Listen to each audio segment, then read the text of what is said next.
Oh, good morning, everyone. We're just admitting all of our online participants via Zoom, so we'll kick off in about 20 seconds.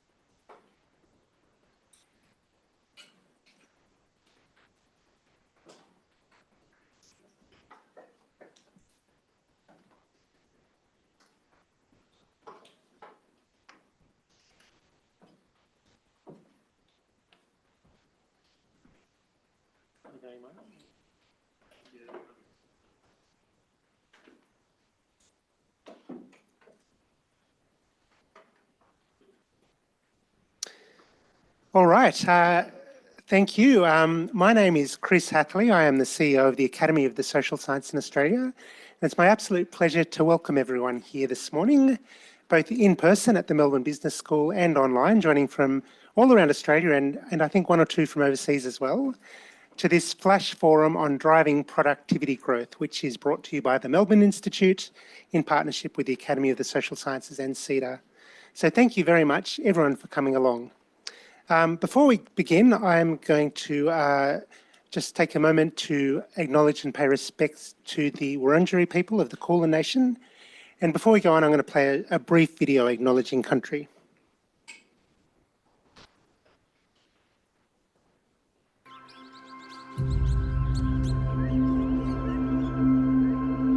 Wherever you are across Australia,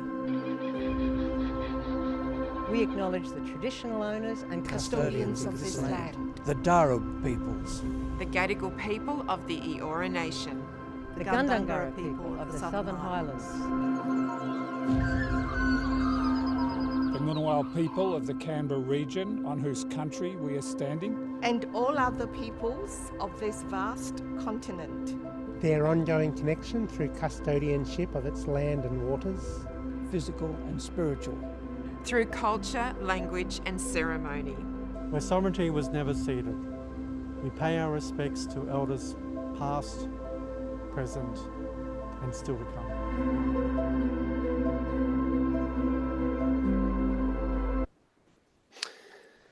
Thank you. So the format today as a flash forum, it's a quick rapid fire sequence of 10 speakers.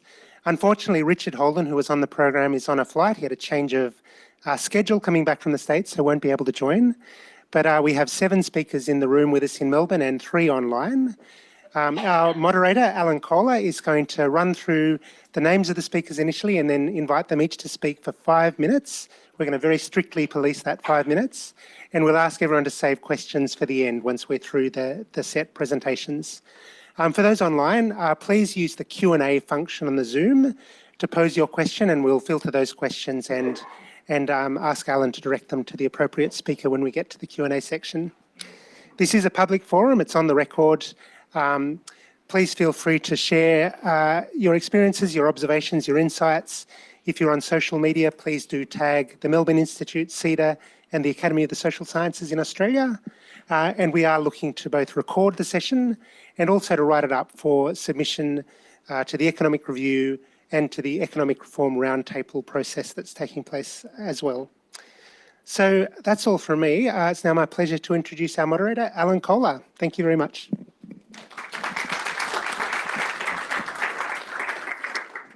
Thanks. I don't have much to do today. The easiest job. I'm just going to introduce each of the speakers as they are due to come up. Each speaker's got 5 minutes. There'll be a bell rung at the end after 5 minutes. By 4 minutes, then you've got a minute left. They invited me to say something if I wanted to. I won't take up much time, but I did have a column on the Productivity Roundtable on June the 30th in the ABC website, in which I said that I hope that the thing doesn't turn into a 3-day argument about tax reform. I don't think that's the right forum for that. If they want to talk about tax reform, have a tax summit as there was in 1985, or have a Henry tax review or something like that. But this one, in my view, they should be talking about, for 3 days, they should talk about AI mainly,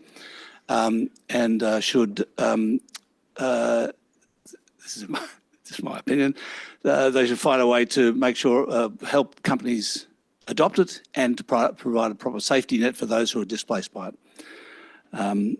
So that's my little 2 bobs worth. Over now to Alan Fels, who is Faculty of Business and Economics and obviously also former chair of the ACCC. Thanks, Alan.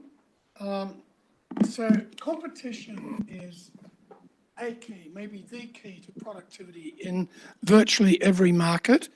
The everyday application by the ACCC of the legislation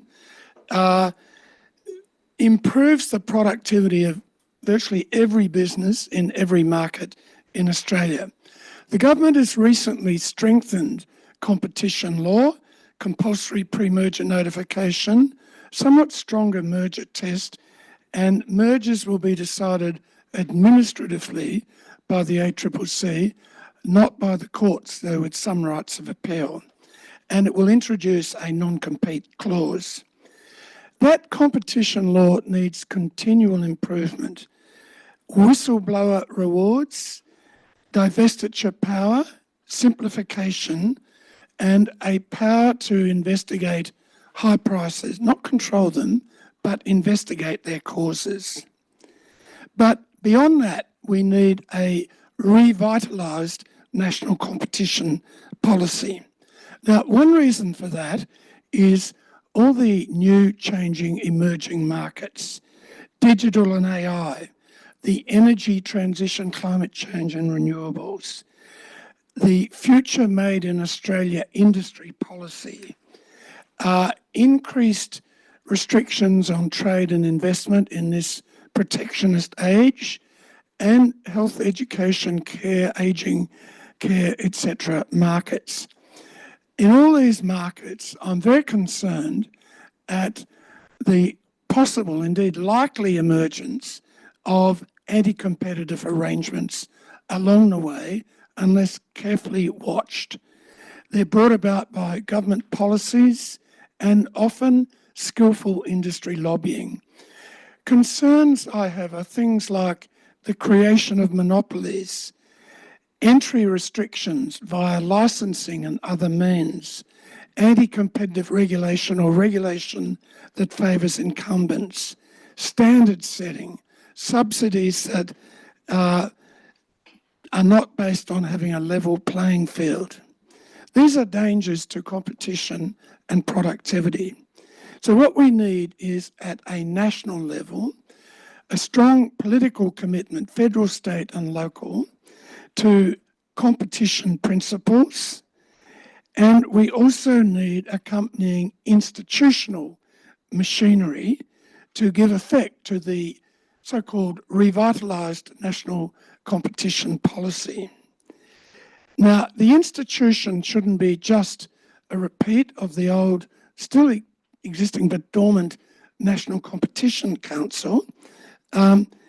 This new institution needs to have a strong research capability to be independent. It should report annually on the state of competition in the economy, review the multiple anti-competitive laws, regulations and government actions across all sectors of the economy at all levels of government, review regulation that is harmful to competition in the economy. I know there's a concern about the quantity of regulation, but it's more productive to look at regulation that has economic harms as the priority in regulation review. And finally, it should be able to investigate high prices, both public and private sector, and their causes, a lack of competition or some market failings or shortcomings such as a lack of information, difficulties in switching markets, mobility problems, and so on. Not to control prices, but to start with them and to work towards looking at and dealing with their causes. So I believe there should be a National Competition and Prices Commission set up. And finally, I said competition works well in all markets. Health, education and so on need and have some competition, but they need proper market design. Thank you.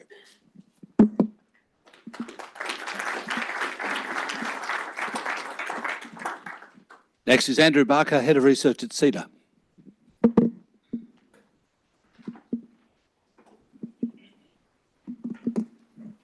Thank you, Alan, and thank you, Beth and Chris, the Melbourne Institute and the Academy of Social Sciences. It's great for CEDA to be involved in this, and I'm going to talk about one way we can boost productivity through a more seamless national economy.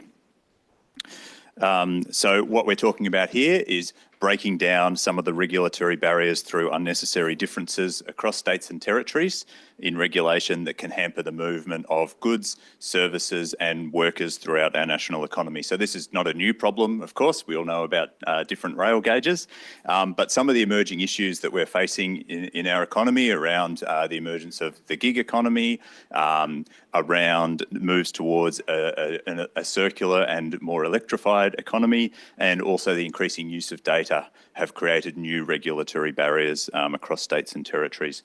So fortunately, we have a template for successful past reform, which is the Seamless National Economy from 2009 to 2013. And we've reviewed progress and what was done through this agenda. And what we found was that there was substantial progress on 22 of 27 deregulation reforms under the Seamless National Economy agenda.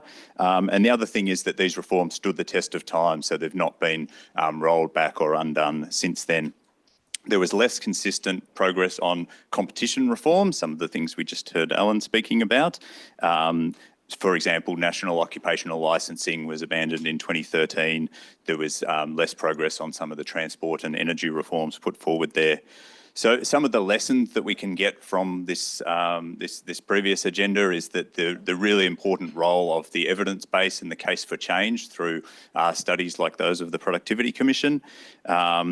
The agreement was signed by the Prime Minister and Premiers, so it was driven by central agencies through their departments, so it sort of had the imprimatur coming from the top.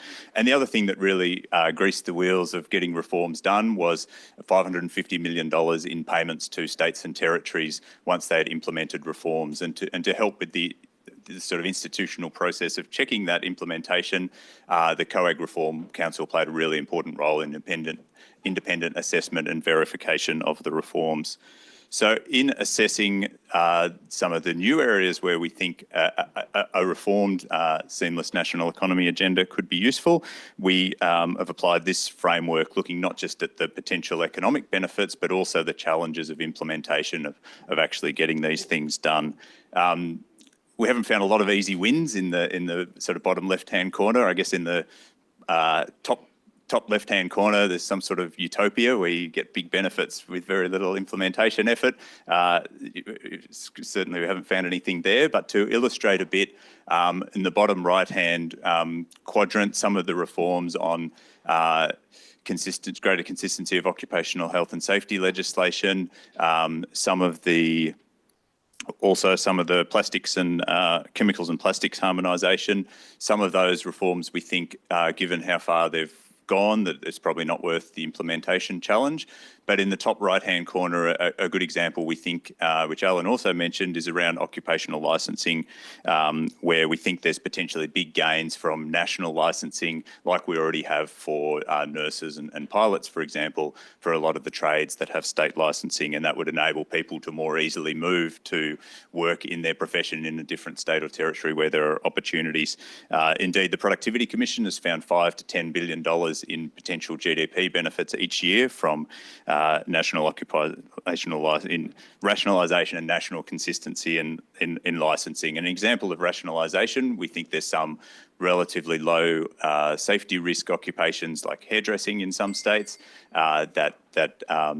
where we don't. There are other ways of maintaining safety, but a big implementation challenge here is that state and territory regulators earn we estimate about $500 million a year in registration fees. So there's probably going to need to be funding from the federal government to overcome that sort of transitional challenge. So that takes me to our list of what we think some of the real priority areas for a new agenda should be. It includes harmonising and improving environmental assessments following the 2020 review of the Act. National heavy vehicle law is a template for further steps to harmonise heavy vehicle access and design rules.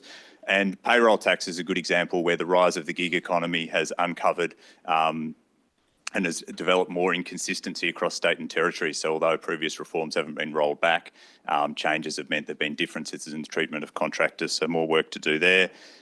Data has become much more important since 2009, so need more consistency there. And I won't go through all of them, but very keen to discuss a bit more because we think these are really important areas for developing greater productivity across really important issues for Australia, like the energy transition, like the lack of housing availability, and the use of data and digital in our economy. Thanks very much.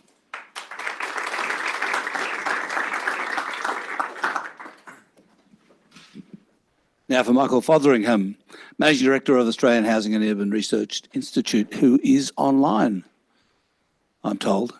I am. There he is. Hello. Thank you. I was asked to speak about housing and urban design and its relationship with productivity in my 5 minutes, so there's a bit to cover there. I see it really as two interconnected topics, one around productivity in housing construction, and secondly around the productivity impacts of where and what housing we build, the shape of our cities. To frame that, the National Housing Accord has set a target of 1.2 million homes, as has been talked about quite a lot in the media, usually missing the nuance of that target. It's 1.2 million well-located homes, and the well-located is actually the more important part of this. At a macro level, we see the shape of our cities changing. We see declining home ownership with, as a result, less stability in our housing systems, more forced moves, impacts on productivity there. But more broadly, the sprawling nature of our cities, the very low density of our cities, means that there's increasing amounts of time being spent travelling to and from work or education, other drains on productivity through that distribution over too much land, especially for lower income key worker households. So the impact of the lack of agglomeration or the spread of our cities is particularly felt for lower income households, which is why we're starting to see more policies targeting key worker housing, particularly at state level. Most of our state governments, particularly in the larger cities, are looking to do much more infill development, targeting things like 70% infill housing development and only 30% of the urban growth, but in fact are delivering quite the opposite, are doing much more urban spread than infill development, with the exception of Canberra, which is exceeding that sort of target given the unusual nature of the shape of Canberra. We see the federal government setting targets for well-located homes with targets at a state level for each of the states and territories. We see the states setting targets at a local government level, whether it's through clusters of local councils or in specific council areas. So we're starting to have a more nuanced conversation about where we build. When we look at housing construction, Productivity Commission issued a report earlier this year looking at housing construction, which generated quite a lot of attention for its highlighting the fact that we're building less than we were 40 years ago, 50 years ago, even accounting for changes in quality over time. And Ahuri's doing a series of work on this. We'll be publishing a number of reports over the rest of this year, looking at international best practice, the way we build houses, the way we build apartments, looking for a more productive and efficient system. One of the reasons we're building less houses is the increased regulatory burden and complexity, and much as the previous speaker highlighted, the inconsistency between jurisdictions, not just at a state level, but at a local government level for what's required for building. We're also building larger homes. So over the last 100 years, households have shrunk from around 4.5 people per household on average to just over 2 people on average. And the lots we're building on have shrunk as well. But the houses we're building on those lots have grown. We're building much larger houses than we used to. Australia now builds the largest houses on average in the world, more than the Americans do, more than the Canadians or the New Zealanders, which are the top 4. And if you compare Australian average house sizes to those in places like Scandinavia or Spain, they're roughly double the size. So we're building very large homes, and that's not necessarily the best use of our industry to deliver the number of homes we need. Australian home building is really two quite separate systems or sets of industries, one around house building and one around apartment and townhouse building. And most companies tend to work in one or the other. I'll focus mainly on house building because that's the majority of the housing we build. We build 6 freestanding houses for every apartment we build. Not for every apartment building, for every individual apartment. So we're overwhelmingly still building freestanding houses despite the very small average household size. The way we do that is quite inefficient. Thank you.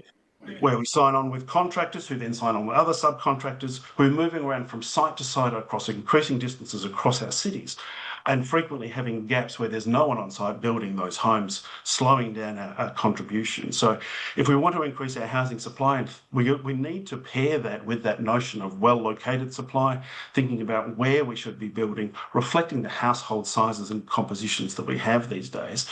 That suggests more townhouses, more apartments and more infill development, rethinking the way we go about housing planning and approval processes. Thank you.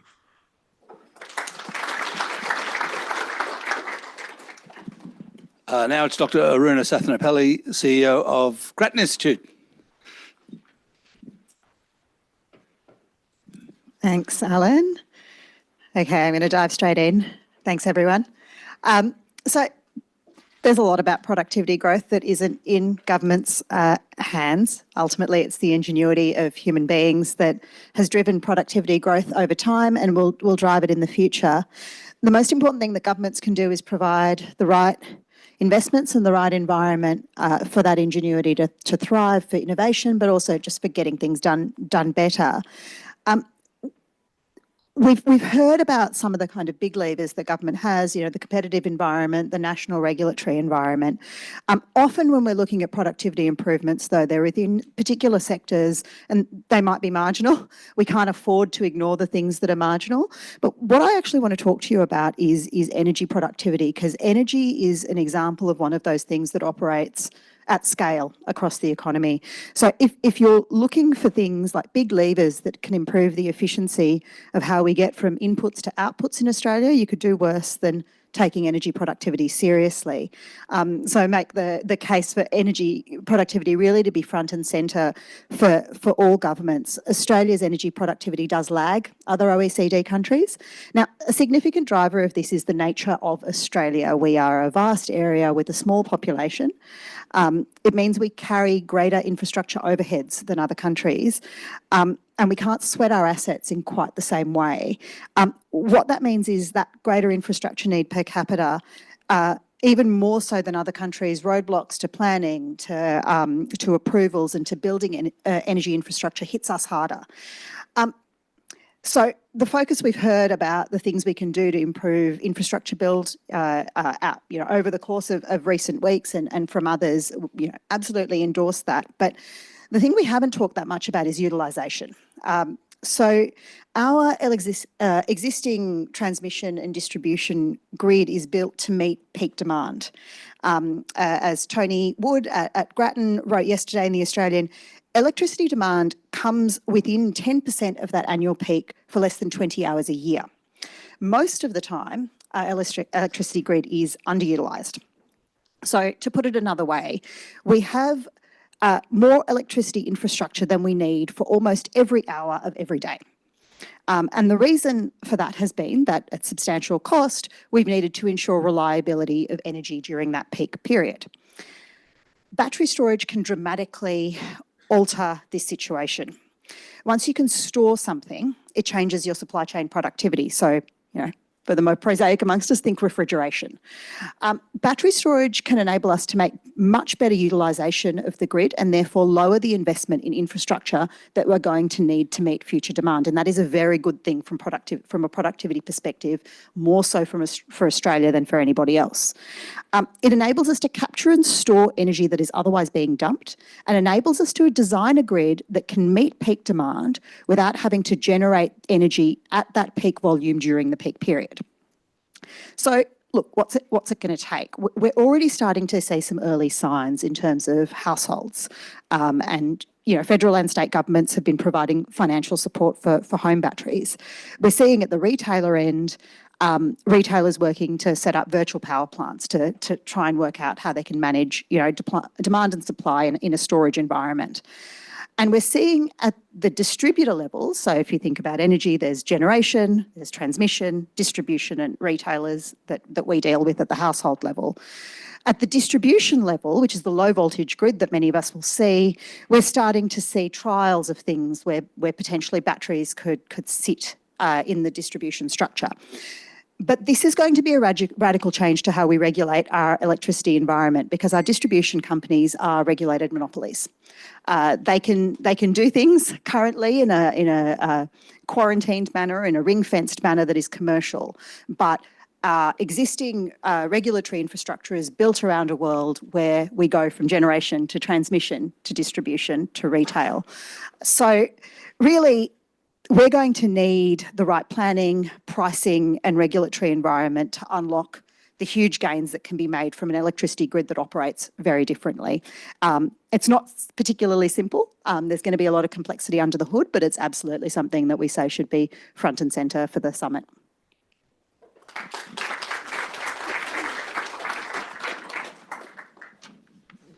Want to get rid of that?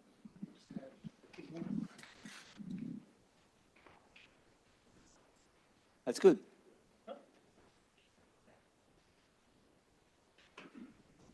That's right. Now it's Professor Dawkins, Peter Dawkins, Mitchell Institute, and also chair of the advisory board for the Melbourne Institute. Thanks very much, Alan, and great to be at this forum. Thanks to the organisers. So I'm going to talk about reforming tertiary education to achieve what we call a twofold boost to productivity, and I'll explain what we mean by twofold boost in a minute. This is based on a joint paper with Megan Lilly and Barney Glover, who are Deputy Commissioner and Commissioner of Jobs and Skills Australia, of which I'm a special advisor. And it's related, of course, to one of the Productivity Commission's 5 pillars. And Catherine de Fontenay is here today, and that pillar is building a skilled and adaptable workforce, which is the pillar I particularly want to emphasise the importance of today, which is strongly connected, Alan, with the AI agenda, because to have a successful adoption of AI to boost productivity, we need the skilled and adaptable workforce as a very important part of that agenda. So, where's the clicker? Ah, you've got the clicker. Thank you. So we argue that there's a need to reform the national skills system. As it says in that second point there, our proposition is that sustained productivity growth will require a responsive supply of skills and knowledge in the labour market. And a crucial element of this is to get vocational education and training and higher education working more effectively together. And just to explain that a bit more, and we call this tertiary harmonisation. And I think, CEDA's concern about getting states and Commonwealth working together, this is another area where states and Commonwealth have to work together to get this right. The issue is that the economy needs a combination of knowledge, skills and their application to industry that requires an optimal blend of vet and higher ed, requiring widespread collaboration between the sectors. And this is inhibited by different funding models, different regulatory frameworks, a qualifications framework with a rigid hierarchy of knowledge over skills, and the lack of an agreed skills taxonomy that can apply to both vet and higher ed. So there's a lot in that second point there. On funding models, Bruce Chapman's here today and will say something about this, I'm sure, later. One of the aspects is the fact that much vet has upfront fees and higher education doesn't. Also, there's an incoherence in the way government subsidises, both within and between vet and higher ed.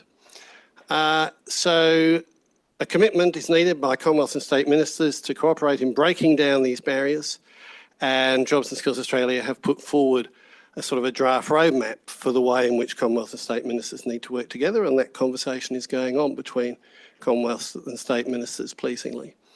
And it's like cutting red tape that gets in the way of productivity. Just examples of the problems that the lack of ability for vet and higher ed to work together creates. Firstly, skills are undervalued relative to knowledge. in our qualifications. Secondly, too many engineering and IT graduates, for example, are not being hired because they lack the employability skills that are required. And so if higher education degrees in IT and VET had embedded in it a VET diploma and some work experience, that would be one way to deal with that challenge. VET graduates who wish to broaden their knowledge and skills with some higher education find it difficult to gain the credit recognition that their skills, knowledge and experience should justify.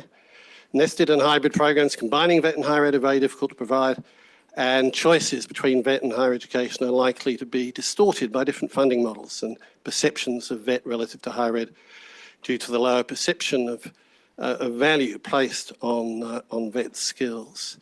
So that's the case for harmonising tertiary education. It will lead to a twofold boost in productivity in the following way. The first part of that is an increased productivity of the tertiary sector itself. More skills we produce more quickly at lower cost.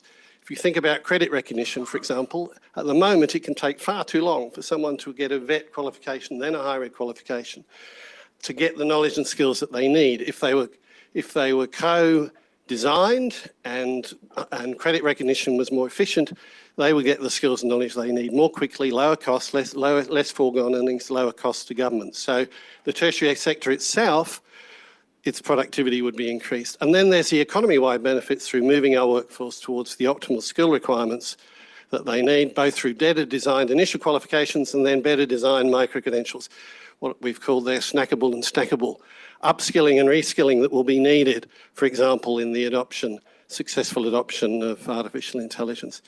The budget impact, it can produce more skills at lower cost. Some upfront investment will be beneficial, but could be financed by reprioritisation, and we'll get this twofold boost of productivity that would result in a high return on investment and a fiscal dividend. Thanks very much.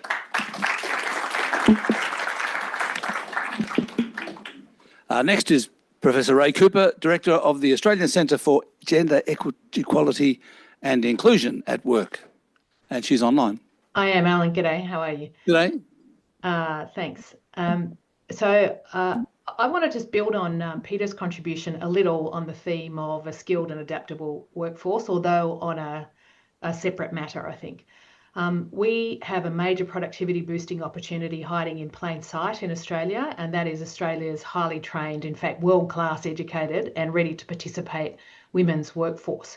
All of the big reports that we've seen in the last few years, the WHEAT report, the Employment White Paper, research from our centre, from most academic centres that look at issues around gender equality and inclusion, including the phenomenal work going on by Jobs and Skills Australia at the moment, say the same thing. If we're serious about lifting productivity, we need to better engage this highly skilled workforce. I would argue that we can't just look at participation at any cost, because that won't deliver productivity boosts. Too many women already, especially those in the mid-years, are employed in low-paid, insecure, low-skill jobs, and often this is stitched together around care needs. For me, that's not opportunity, and that doesn't represent a mutual gains opportunity to build productivity. It's about underutilisation. Poor quality jobs, we know, drives some of the very problems we're trying to solve here: skills shortages, high turnover, and lower participation. So our research at our centre, based on surveys, interviews, focus groups with thousands of Australian workers and thousands of Australian women, suggests that for Australian women, job quality means secure work, it means high quality flexibility, it means respectful relationships and professional pay that matches people's investment in their skills and qualifications and their contribution. We're going to be continuing this work over the next 5 years in a partnership with the Office for Women and the federal government more broadly, focusing on a particular cohort, which is mid-years women, to try to understand the barriers and enablers to them participating in the jobs that they want, including through high quality flexibility, to boost productivity and participation. I think it's important that we acknowledge that this is not just about supporting individual economic security, although for me that's vital in itself. It's about labour market performance, which is around improving labour supply, growing capability and delivering productivity growth. I think to its credit, we have to acknowledge that government has done some foundational moves to lift job quality, particularly in those highly feminised essential sectors, but they can't do this work alone. And I think Arunda touched on that briefly before on another matter. I think the real levers for change at the moment and where we're missing some opportunity is in workplaces and in sectors. And for me, that's where managers come in as a scholar of workplaces and employment relations. Line and mid-managers help to shape job design, access to flexibility, whether workers are utilised to work at their skill level. And critically, I think in this conversation, and I agree with you, Alan, around the critical role of technology and AI, they are critical for how tech and AI is adopted, how it's deployed, how workers are trained to use it, the extent to which this is done in consultation with workers, and whether it's done for mutual gain. And I think these are all core productivity questions.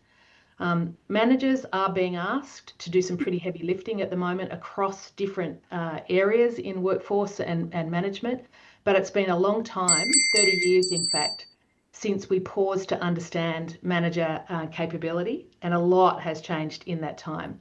So that's why I've made a submission to the productivity inquiry, something that might be seen as a little bit retro, which is Chapman Mark II. For those of you who are as old as me or older will remember Mark I, which was in the mid-1990s, the Chapman report, which started to inquire and to make some recommendations about manager capability in Australia. At the time, it was quite a critical take on how trained and capable our managers are, but I think it's time we need to revisit something like that. We need a pathway to understand and to build the capability of people who lead work on the ground. And where I think it's probably needed, if we need to put in place programs to build capability and performance. So to finish where I started, I see these two problems as being deeply connected. That is gender equality and productivity. They're not separate problems, and I think if we're addressing one issue, we can help to solve the other. Thanks.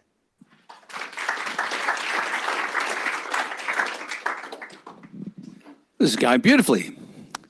Next, we have Professor Bruce Chapman, AO, School of Economics, Australian National University. Go, Bruce.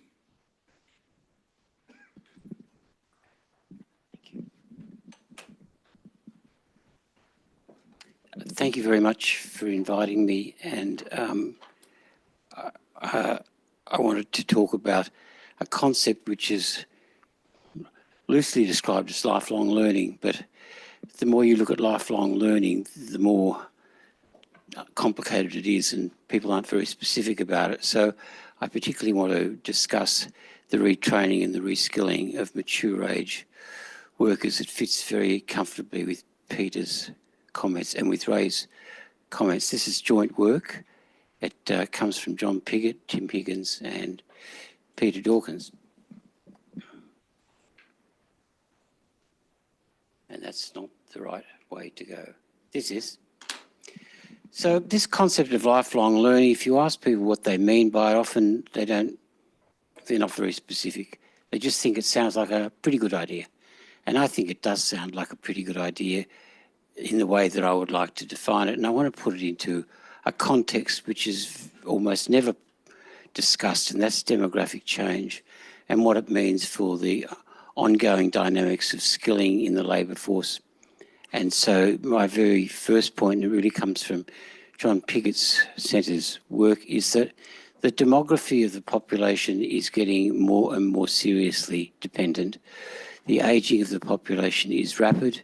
It won't be too long before there are a very large proportion of people in the older age groups that need to be financed in terms of welfare, in terms of other and social security, and in terms of medicine, from an increasingly proportionately smaller tax base. This is a big deal, and I want to put that into the context of what it means for reskilling. So even by itself, the demography augurs very poorly for productivity growth, because increasingly over time we're going to have less output per person in the population. So what does this mean? I mean, in a normal functioning dynamic economy, a lot of the new skills come from young people. And in in a demography that's stable, that can go on and be fine. But we don't have that demography. And there are good arguments, I believe, for the concept of reskilling, or what I'll call mature age training. Now, I want to think about what this means for somebody who's not young and somebody who has dependents. If you're about 40 years old and you've got a couple of dependents, but you really would like to reskill in a particular area, and if there are courses available, and I think that they would respond to this from the university sector, they're already in the vet sector, how can you afford to take the time off work? And the answer is not very easily. So there is income support at the moment. There's a term, a concept, a policy known as AUSTUDY. AUSTUDY is a grants-based system, and you will get, as a full-time student with 2 dependents, roughly $20,000 a year. It's not very much when you're thinking about the foregone income from leaving employment. In fact, I'd say it's not quite clearly not enough at all. And the surveys have shown that a very large number of people have said that, yes, they would like to reskill and retrain, but they lack the financial capacity to do so. So the basic economics of this is credit constraints. And credit constraints mean that banks won't actually help you invest in human capital. And there are very good reasons for that. And the most important of these is there's no collateral. So in the event of default from a loan, then the bank will lose, and moreover, so will the students from reputational loss. So at the moment, we've got AUSTUDY, which is highly insufficient for covering reskilling, and there is no particular way out of that doesn't cost a lot of money. What really costs a lot of money are grants like AUSTUDY. So our idea is pretty straightforward. You need to change income support arrangements, and the way that can be done, I think the most efficient and equitable way that can be done is with the use of income contingent loans. Income contingent loans, think of it like the HEC system. The HEC system protects borrowers. You can't default on this debt. You won't have problems of repayment. We have modelled this all, and we've asked questions. What would this cost the budget? There's no good talking about these schemes if they won't work in terms of the costing arrangements. So Tim Higgins and I did a lot of work about 10 years ago, and it holds up now, today. We've updated it a bit. Basically, this can be done, depending on scheme design, at very, very little cost to the budget. It depends on the interest rate subsidies and the design. We even found scenarios where it would actually be costless for the budget, and we're talking long term. So with that said, thank you very much for the opportunity.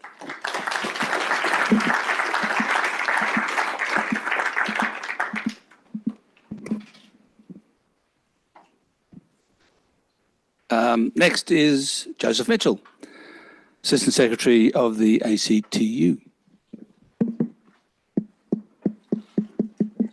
Thanks, Alan. I'd also like to acknowledge the traditional owners of the land we're meeting on today, the lands of the Wurundjeri people, and pay my respects to elders past and present. This always was and always will be Aboriginal land. Workers know all about productivity. Productivity is the hard work, knowledge and expertise of working people that keeps our businesses, services and economy running. It is the passion, dedication and skill of working people that delivers the essential services and care that underpin our quality of life. But the term productivity has been co-opted by employers and conservative leaders time and time again to justify cuts to wages, worsening of working conditions and the intensification of work.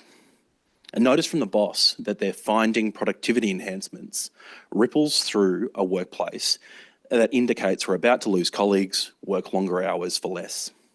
And national debates on productivity have ignored the perspectives of workers who have the expertise in their craft and don't just know how to get the job done, but to get the job done better. At the same time, Dr. Jim Stanford's paper, Productivity in the Real World, released this week, shows that by any measure, since the year 2000, wages have not increased in line with productivity growth that working people have created. And in reality, Australia's productivity and economic performance has been held back by weak capital investment by business, declining investment in research, development and technology, the legacy of failed privatisations and underfunding in vocational education and underinvestment in skills and trainings by employers, and a lack of diversity in our economy, and, thank you Ray, the underperformance of Australian managers.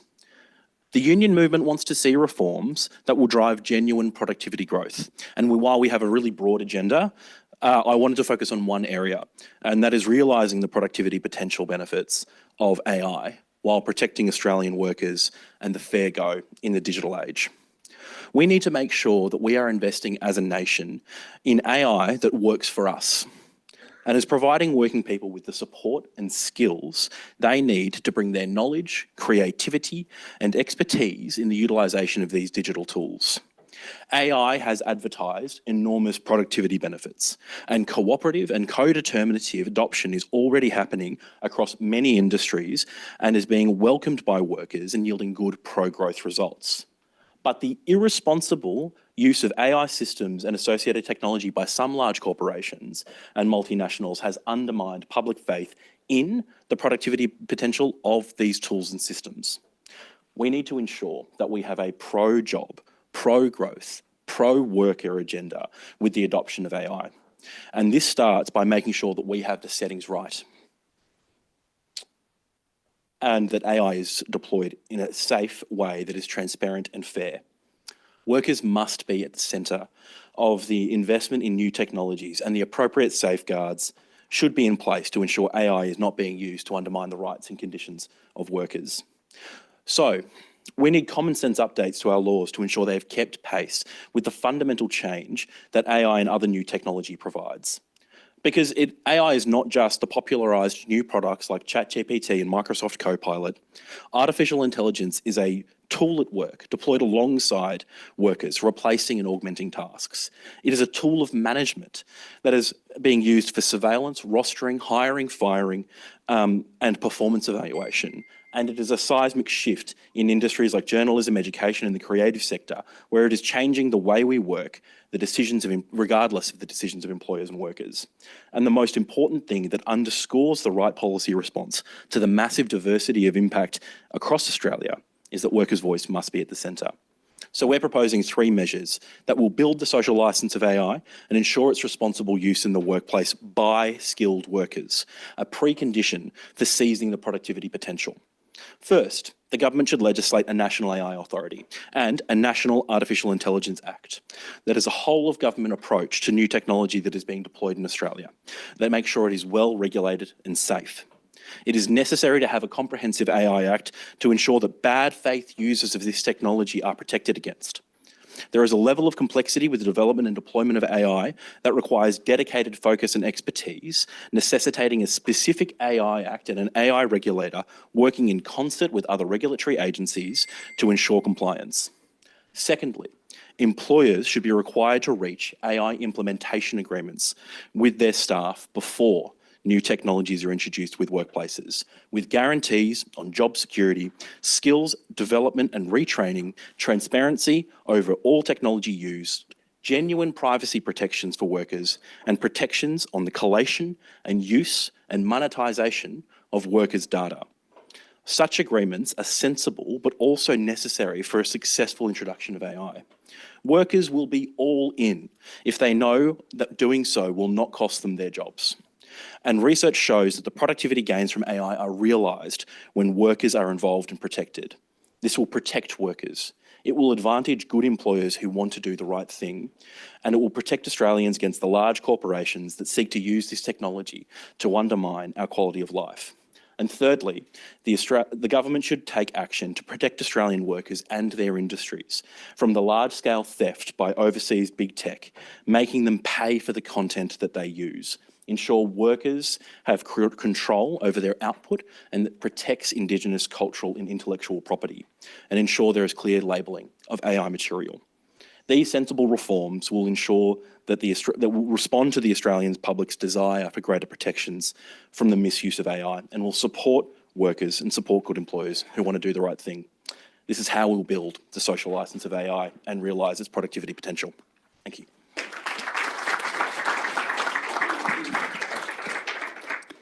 Thank you, Joseph. Next is Michael Brennan, CEO of E61 Institute, who is online. Thanks, Alan, and thanks all. I just have one. Sorry. Hello. Sorry. Can you hear me? We can hear you. Can't see you. There you are. Hello. Yeah. So I just have the one chart which I really present by way of demonstrating one aspect of the scale of the productivity challenge, but also to make 2 points. One is why I think we need a very strong focus on the care economy. And secondly, why I think we need a strong emphasis on facilitating the smooth movement of labour across the economy. What this chart is getting at is that there are basically 2 ways that any sector of the economy can expand.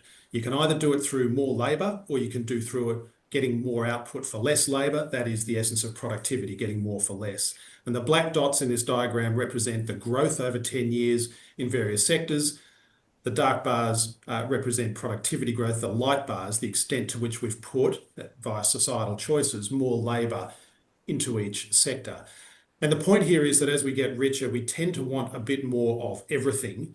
And the question is how we do that. There are some sectors where we get strong productivity growth and thereby we get more output for less labour. Obviously, agriculture is an example of that here, and mining probably the standout.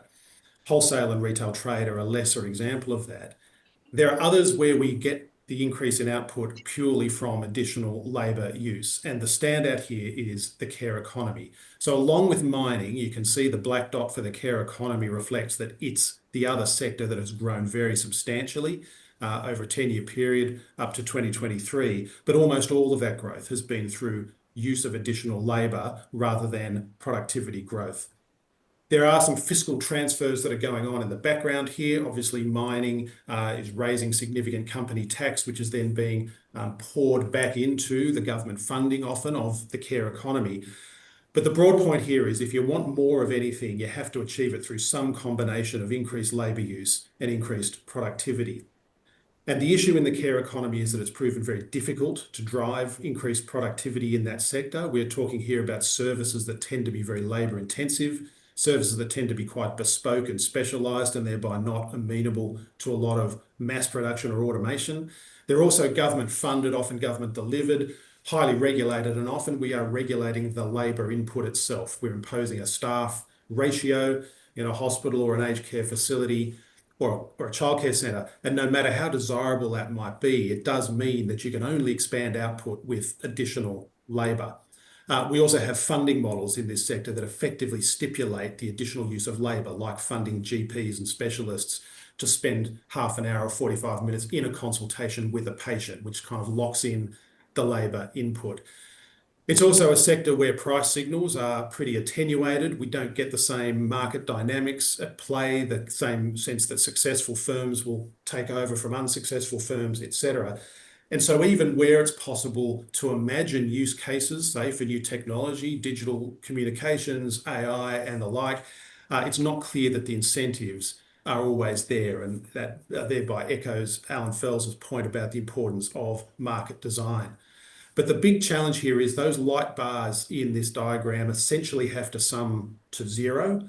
In a world close to full employment, the continued expansion of the care economy relies critically on labour effectively being freed up in other sectors in order to continue to expand that sector, or we achieve significant productivity growth in the care sector itself. There is probably some scope for additional participation dividends, as Ray outlined, but ultimately it is limited. And of course, we've got to remember the point of productivity growth is to work less, not to work more. So the continued expansion of the care economy relies critically on productivity growth in that sector. It relies critically on productivity growth in all the other sectors that effectively free up the labour, or we just happen to have less of everything else. And you can think of this as, ignore the fiscal constraint of how we fund these services. Think of this as representing the real economy constraint. It's hard to borrow labour from the future, even if we think we can afford it in a fiscal sense. So one of the things that I think we need as a complement to this is a very benign attitude to the ability of productivity growth elsewhere in the economy to free up that labour. And for that reason, I think Joseph's points about the role of AI in the workplace and the importance of cooperative arrangements are very important. I do have a bit of a worry about over-regulating the use of AI across the economy, even if it is resulting in some jobs being displaced. We think that AI mostly will replace tasks rather than jobs, But we do have to remember, as this chart demonstrates, the movement of labour across the economy is one of the ways that we will be taking productivity growth where we can find it and moving it into the sectors where we would like to have a bit more. Productivity growth ultimately is about more for less. The less is important. We don't want people just working more. The point is to extract a dividend here that saves on some labour and reallocates it in other areas.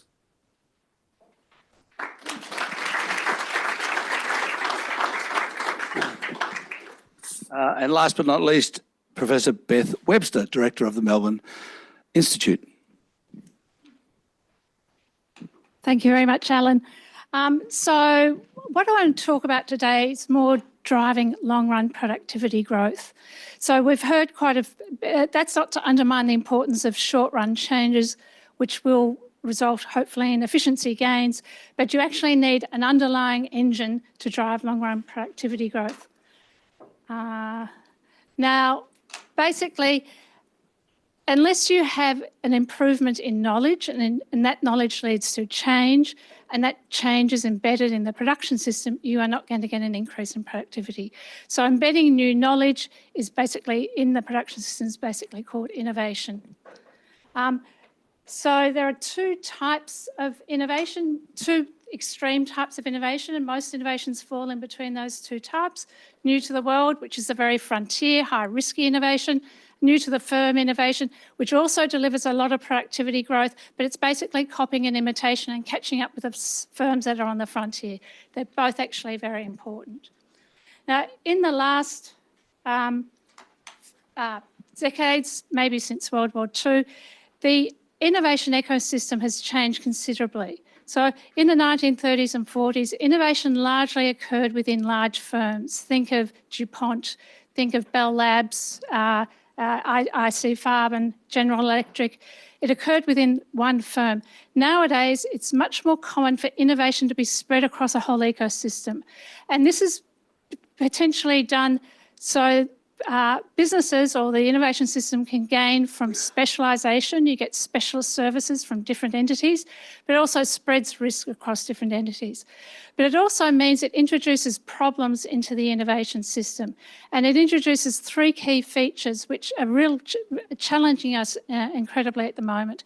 Uncertainty, heightened uncertainty, what's called non-codifiability, which means you can't write things down into words, and opacity. Now I'll just outline those, and basically what these three problems mean is that in the innovation system, you often get a situation where the demand and supply curves don't intersect, so a deal is not done and a new idea is not embodied in the production system, it doesn't go ahead. So you get heightened uncertainty when you're dealing with people across different organisations because not all contingencies can be written down into contracts, whether they're informal, verbal or formal, and therefore you're relying on the person in the other agency to adhere to the spirit of what you want to do, and when an unforeseen contingency arises, they don't take advantage of you.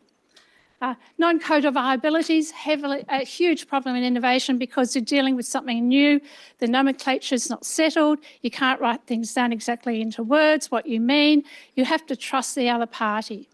Again, this causes a situation where if there's a breakdown in communication, the other party can act opportunistically and the deal won't go ahead. And finally, a lot of innovations are very opaque. It's a trust me. They'll give you a black box or they'll give you a whole lot of data or a report and say, this works, why don't we do it? Why don't you invest millions of dollars into developing this product? And you ultimately have to trust the other party. So, and IP doesn't always, only works in certain limited circumstances. So basically these three things mean that often a lot of R&D is not translated into some value for householders. So what do we know? And there's a huge literature on this. So what do we know from the literature about successful innovators? So basically they're immersed within, successful innovating businesses are immersed within agglomerations or specialised clusters. Now, we know that intuitively just by looking around the world, but we're also seeing this very, very strongly now. We've got very detailed, nuanced, geocoded data. Also, successful innovators have well-trodden reinforced pathways between R&D, translation, commercialisation and use. So it's ironed out a lot of the wrinkles, and resourcing is very important, and the Defence Departments and big government buyers is very important here in innovation. So what are the solutions? Well, one of the natural solutions to some of these problems in the innovation sector is having an agglomeration or a specialised cluster. And that basically means that you develop long in-person relationships, you mitigate opportunism, you have triangulation of information to instil confidence in people to invest, you have enhanced pathways to commercialisation and use. It's not the only way. You can introduce institutions that mimic that, and we have that in our agricultural sector, which is clearly not an agglomeration. But this is one way in which they have naturally occurred in places like Silicon Valley, places in Japan and places in Germany. So what can we do to get there? It's not just a government responsibility. Major role here for businesses, unions, as well as workers, as well as government. And just finally, this is just a view of around the world where these agglomerations are being encouraged through government policies and the various names. So thank you very much, everyone.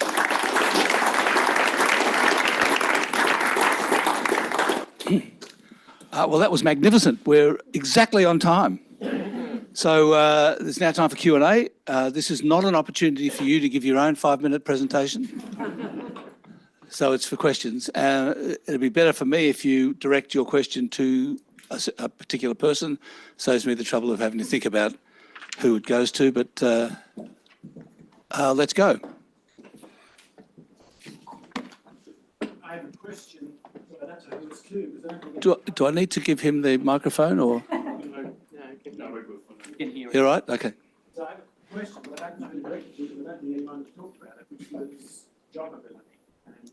So literally half an hour ago, the ABS released its latest job ability figures, and it hit the lowest it's ever been, except for in the middle of the pandemic in 2021. The transfer rate was less than 2. I think that is the record lowest. So no one's being fired despite AI, despite etc. So mobility, constraint on productivity growth, and what do we do about it? Bruce, do you want to talk about that? Or Peter? Peter's good on this. Well, the first thing to say is, Mark's right. Mobility is very important. I guess to relate it to my presentation, having transferable skills is an important part of mobility, and I think that the skills agenda I talked about will help with job mobility, but it will need some other things too. And for example, the tax system through stamp duty and so on, that doesn't help. You could think of a long list of things that you might want to do. The more we can keep pushing to full employment, growing the demand for labour, the more people will have opportunities to move as well. I don't think we're quite at full employment. So, but, there may be some other initiatives. Mark himself might have some that would help with job mobility. I think Beth wants to add something. That'd be good. Oh, and Andrew as well. So we've been doing economic modelling on what happens when people move firms and what happens to the receiving firm. And we know that when you're working in a highly productive R&D intensive firm and you move to another firm, the receiving firm benefits. And so we've modelled that with, the usual billions of data points that you can now get. So, yeah, that doesn't suggest what we can do to improve it, but it just suggests what you're saying is very important. Yeah, and I'll continue the trend by saying I agree it's really important, so really glad that got raised. I mean, in terms of what I talked about, occupational licensing can be a barrier to people moving to new job opportunities in other states or territories where they can use their skills, but they may not be recognised.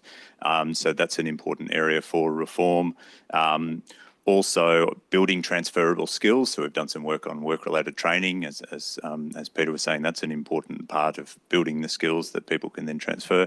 But then a lot of these other issues that we talked about, like what Ray was talking about, of better incorporating female skills into the workforce, and we did some work on gender occupational segregation, and that's a really good example of where people go into a certain occupation because they are one gender rather than because they're necessarily the person with the best skills for the job. So that can also be a barrier to job mobility. And finally, housing, as Michael was talking about, we have a real lack of housing. We have a system of land use planning that's very decentralised and very complicated with many levels of government involved, and that's part of what we're recommending reforms in terms of a seamless national economy. But it also means we don't have enough housing, and if you can't afford if you can't afford a house in the place where the job is, you won't move to that job. So that also ties into this job mobility aspect. Thanks.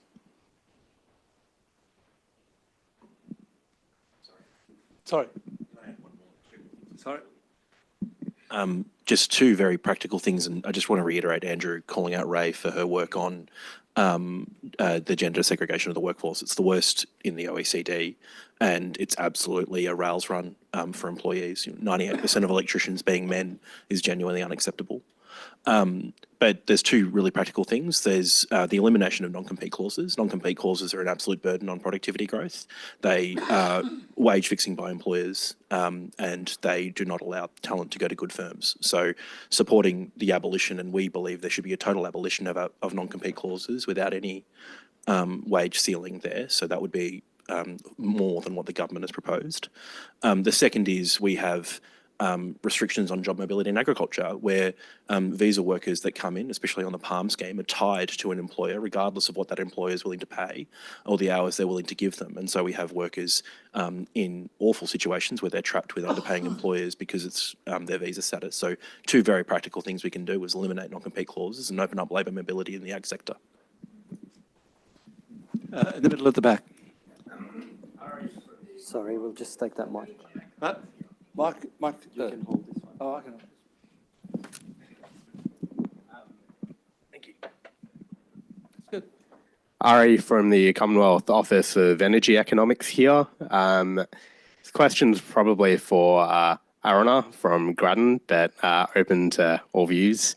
So a lot of talk about the productivity opportunities from artificial intelligence today, obviously. So just curious if there are any views on how we can balance those long-run productivity opportunities against some of the shorter-term constraints, particularly in the electricity sector, when you think about the load requirements of data centres, and yeah, just putting that all in the context of the global sort of arms race for capital, if you will. Good question. Yeah, look, I mean, we already knew that we were facing, with electrification across the economy, significant increase in demand. So the infrastructure question was already a live one in terms of what happens when you move, particularly transport to electrification. If you add to that increased energy intensity through data centres, that just turbocharges a problem we already knew we had. Now, this is why, again, to underscore, thinking about how we do energy infrastructure effectively should be front and centre, because there's no way in which we meet those energy needs without a substantial uplift in energy generation, transmission, and in storage.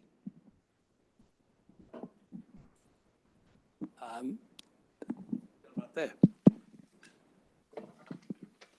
Thank you. Yeah, Peter Hanlon, Rotary, Melbourne. Over the last 15 to 20 years, Australia's embraced outsourcing and privatisation on a huge scale, often to monopoly sectors that are there. And then it's also employed huge oversight and regulatory kind of engines within governments. Is there any work or any thoughts on how that's either contributed or not contributed to productivity in Australia, say, and anything that can be done about that? That sounds like a question for Fels. Not very good answer. Yeah. No? Problem identification. Good problem identification. Michael Brennan, go. No? Yeah, look, I think there's a really good set of questions about what's the optimal choice between the in-house delivery of services versus the outsourcing of them. I think there are two ways that you can see that. One is in kind of core government policy advice, where there is an argument that core government policy thinking and capability has been eroded a bit by the tendency to outsource to external providers. I'm kind of alive to that risk, even though I acknowledge, there is an appropriate role for outsourcing. The other thing, if I can sort of bring together a point that Alan Fels made today and a point that I've heard Arunda make in the past about the way that particularly the federal government drives kind of public-private services. So when you think about the way a Commonwealth government runs a sort of universal service program, be it primary health, aged care, childcare, NDIS, it's generally through the creation of a quasi-market, and there's a sort of a voucherized delivery, and there's, where providers are being paid sort of on the behalf of consumers. And I think one of the lessons that we've learned is, those quasi-markets can have some pretty attractive properties at times, but it's really hard to get the market design right. And there are probably instances where the state governments, albeit in a kind of fairly old and traditional way, have been able to deliver some public services in a, maybe even a more effective way because they've taken the market stewardship role a little bit more seriously. The state government modus operandi tends to be direct delivery. We own the system, we run the system. There are instances where that's proven, I think, to just be a superior model. So I think it's not all the time, it's not everywhere, but I do think we've learned more about market design, the perils of getting the incentive structure wrong, the risks of rorting, the big fiscal disasters of vet fee help, that sort of thing. So I think we are kind of a bit more chastened than we were, say, 15, 20 years ago, as the question had mentioned. Sorry? Oh, Ray. Right, sorry, I didn't see the hand. Alan. Just to build on that just slightly, I think we've seen some other risks actually from the marketisation of, particularly in the care sector recently, in some of these examples around early childhood education and care recently, where both around cost, but also around the risks to clients and citizens. And we're not talking in the abstract here about departments or whatever, we're talking about our vulnerable people, our children. And I think we need to sort of temper the sort of financial risk and controls that we can have when we outsource vital and essential services like that with the risks to our human beings who we love in our families and our communities alongside that. Thanks, Ray. Don't hold it too close. Just to reiterate exactly what Ray said, or just to commend exactly what she said about the quality being important. It's really important to see our foundational economy and our delivery of public services as a really important productivity enabler. We don't have good productive workers if they're sick. We don't have highly skilled workers if they're not trained. We don't have a fair functioning and efficient energy market if it's not well regulated. And we don't think that privatisation has contributed positively at all across the delivery of essential services and infrastructure in Australia. And the government should and can do more, and we need to be resisting efforts to privatise. Mike. Alan Branderstewart. I'm interested to hear from anyone really about how we think about the demographic challenge together with productivity. So Bruce raised dependency ratio issue, older workers. We have a lot fewer older workers than New Zealand in the workforce, for example. Training's obviously relevant there. But when you look at total dependency, including children and the elderly, we have actually lower dependency today than we had in the 1960s. We're about 20% lower dependency. So to me, it seems like a resource allocation problem, not an actual, resource scarcity problem.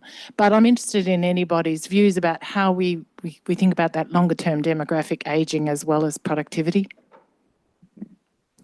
Who wants to? Bruce? Just hang on. Yeah, it's completely clear that the fertility rates have fallen a lot. So the age dependency needs to be looked at in total. But the work from CEPA, John Pickett's group, shows that even though the fertility rates are low, you still have and will increasingly have high levels of older people. So if fertility's bottomed out, and I have no idea, but it's not going to get too much lower, then this ageing of the workforce still implies this particular need.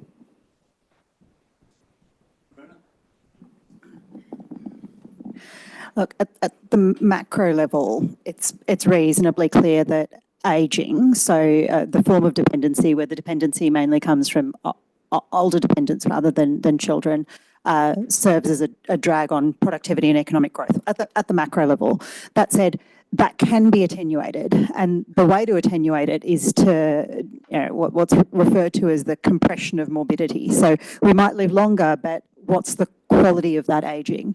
Are we living longer but living those years in ill health? Or are we living longer and we're living those years longer in good health? And that has impacts in terms of retention of workforce, but it also has impacts in terms of actually how people live their 40s and 50s and what that dynamism might be during those decades. That can differ materially depending on health status. So I think there is something to be gained there, though overall the impact is a bit of a drag on dynamism. I think we have an online question first. Sorry. Thank you. This is a question from one of our online participants, potentially for Beth. We often hear about the valley of death for firms trying to scale up innovation into commercial production.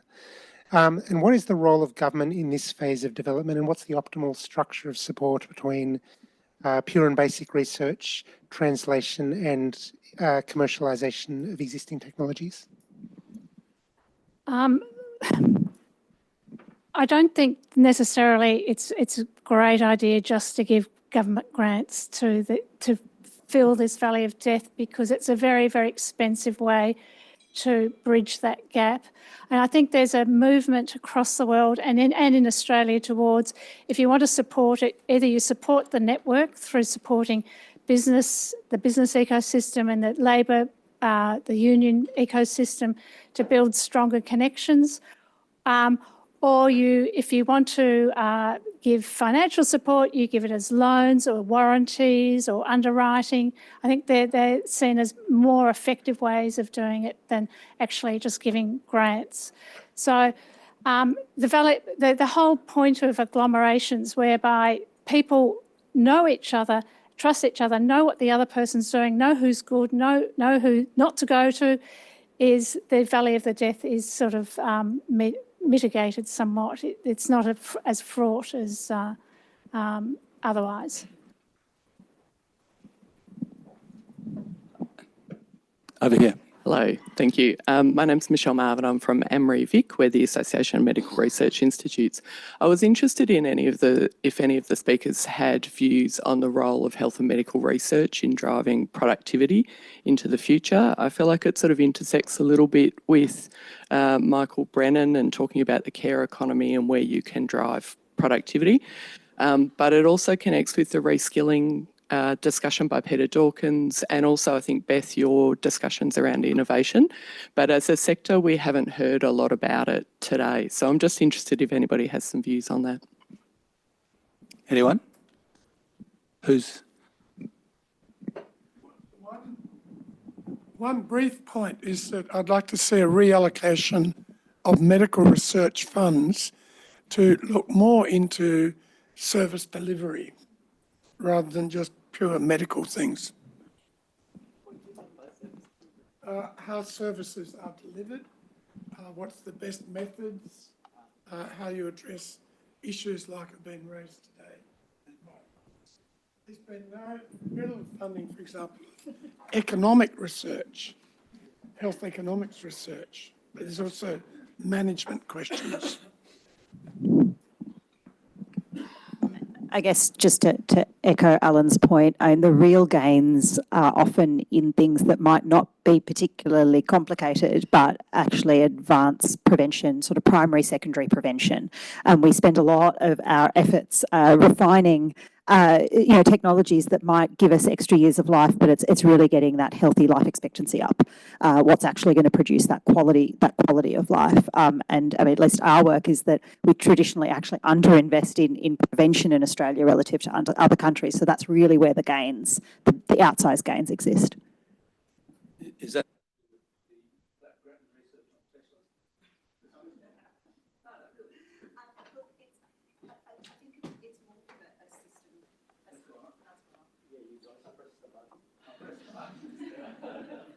That one. And keep it low, please. Keep it low, not high. Okay. From a system perspective, where we put our resources tends to concentrate in the tertiary end of the health system rather than the primary end of the health system. But again, there's a technological reason for that, right? Like there has been a great deal of innovation at the tertiary end, and I don't want to like understate the sort of significance that has had for medical treatment and the success of medical treatment. But dollar for dollar, if you look at the sort of impacts that money can have earlier in the system, there's gains to be had there that doesn't necessarily constitute a sort of a research need, but actually a system design or a service delivery need. Michael Brennan. Yeah, it's kind of been said, but it is, I think health and medicine is one of those areas where at one level it's incredibly cutting edge technologically, in another sense totally backward, right? So completely cutting edge in terms of molecular innovation when it comes to new pharmaceuticals, new diagnostic techniques, etc. We used to joke, and Catherine's in the audience at the Productivity Commission, used to joke about the idea that, you know, you go to the doctor, get referred off for some incredibly complex pathology, you know, test or something, and the referral happens by a fax. And it kind of sums up the sense in which the use of general technology is limited, but the use of kind of cutting edge medical technology is very strong. And I think, you know, there's a big question, I think, for Australia about, to Alan Fels' point, you know, we want to be in the game of medical research, I think, because we want to be connected to that ecosystem of cutting edge technology. There is a real question for us as to what's our place in that. We all feel great when we're sort of achieving world breakthroughs and whatnot, but you know, to what extent could we, to put it bluntly, free ride on the efforts of others, and to what extent do we really need to be kind of in there, perhaps with some, even with some population specific type of research. But in one sense, if you gave me the choice, if it was a choice between having an absolute cutting edge medical research capability and having the most efficient health system that generated really good outcomes in terms of life expectancy, years of quality life for a relatively low spend as a share of GDP, I think that's a bigger prize, to be honest. And it's not an either or, but it just echoes that point. I think it's about service innovation as much as it is about health innovation. Over here. Hi, I had a question for Joseph, just on one of the measures that you had proposed around a national AI authority and an act. And I guess the government has consistently said, well, we can't be writing laws based on today's AI, given how fast moving it is. How do you, I guess, what's your vision for a national AI authority and act that is both not too definitive, but also not too broad either? Thanks so much. So we're seeing already that AI is affecting every industry, every part of the economy, but also more importantly, every portfolio that is in within the cabinet. Each of those decisions that cabinet ministers will have will be responding to problems and issues that arise within their purview, but could lead, if not centrally coordinated and centrally managed, to gaps and a misalignment of approaches happening across the government. So the purpose and the goal of the National AI Authority and the National Artificial Intelligence Act is to ensure that we have a coordinated and cohesive whole of government approach that makes sure that we are taking these decisions about AI adoption really seriously and in a coordinated way. You don't want one minister making a decision about, copyright without thinking about the industry ramifications of that. You don't want one minister taking a decision around how AI adoption occurs in workplaces without thinking about, well, what does that mean for privacy? So all of these things need to be taken in a really coordinated way, and we don't think that just doing this on an ad hoc way is going to be enough, that a centralised agency needs to exist. The second is antisocial use and problematic use of AI and the way in which these systems are imported, because they're largely imported, right?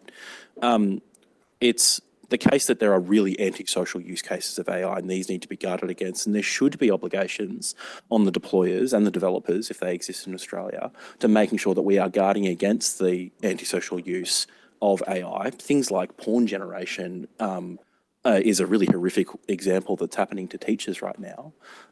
We need to be making sure that this kind of application of the technology is banned. And so those are the kind of coordination of response and then product safety rationale for a centralised agency. Hello everyone, my name's Eliza Cheney. I'm a current student at the Melbourne Faculty of Business and Economics and also run Future Forward Australia.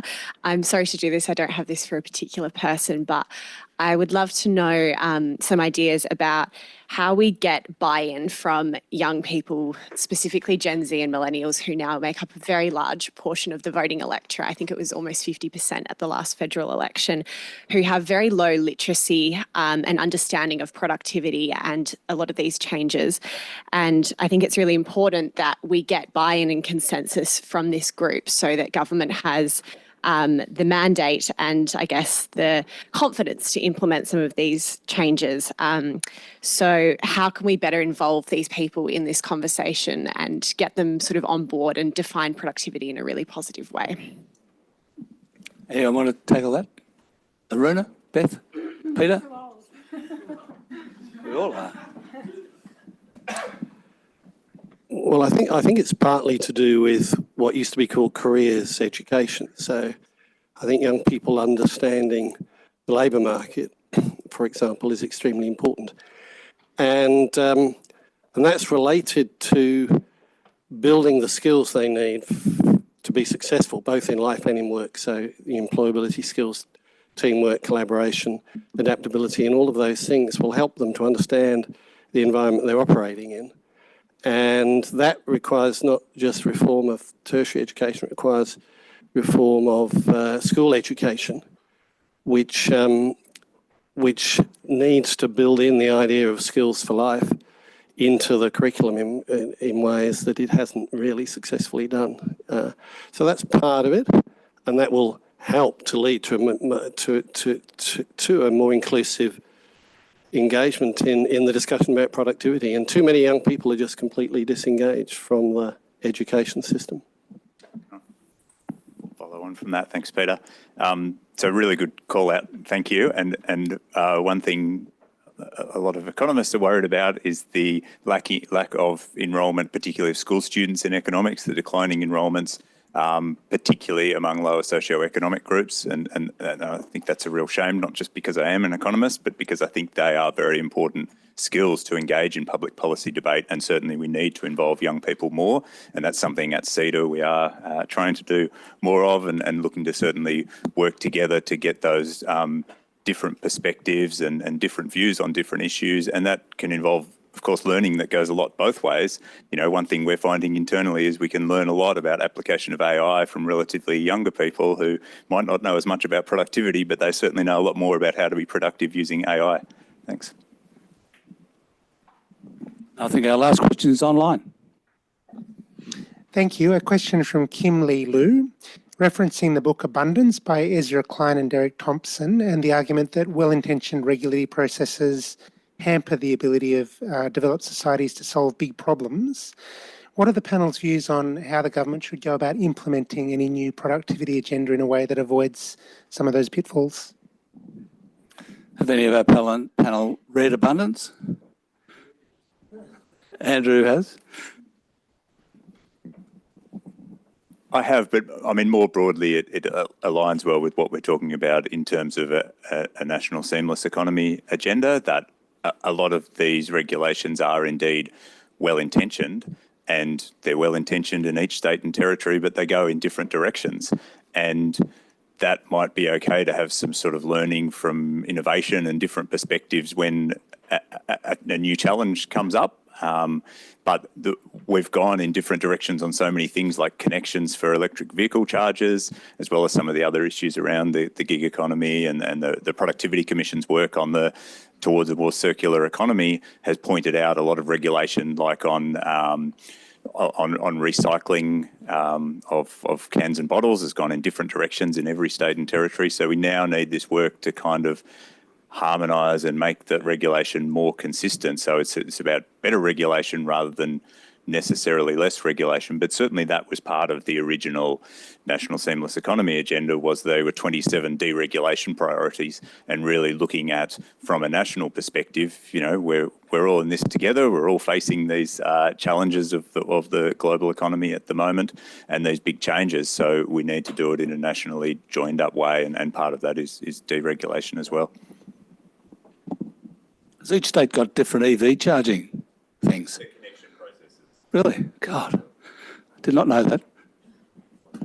Just a quick comment on sort of abundance flavour of the month. There's a lot in there that, you know, makes a lot of sense, particularly, you know, in the Australian context with housing, but just would caution against us transplanting a conversation from the US political context to Australia. A lot of the problems are specific to the US, and I'd also just caution us, like, there's always this pendulum with regulation, right? Like, oh, we've regulated too much, then we dismantle, and then something happens. We end up with a Royal Commission and the pendulum swings back. That there's some degree that we're just a particular point on that pendulum. There are some examples of where Australia's actually regulated quite well. So, for instance, I'd point to our performance on tobacco and cigarettes. Historically, we've had a suite of measures. There's a sector that definitely felt like it was over-regulated. It needed to be regulated. There was a public health purpose to that. So while, you know, it's a very appealing book, it's very widely read, just not to overgeneralise from specific examples, and just remember that there is good regulation as well, and we just need to be not over-swinging the pendulum in one direction or the other. Okay, please join me in thanking our panel, which has been great.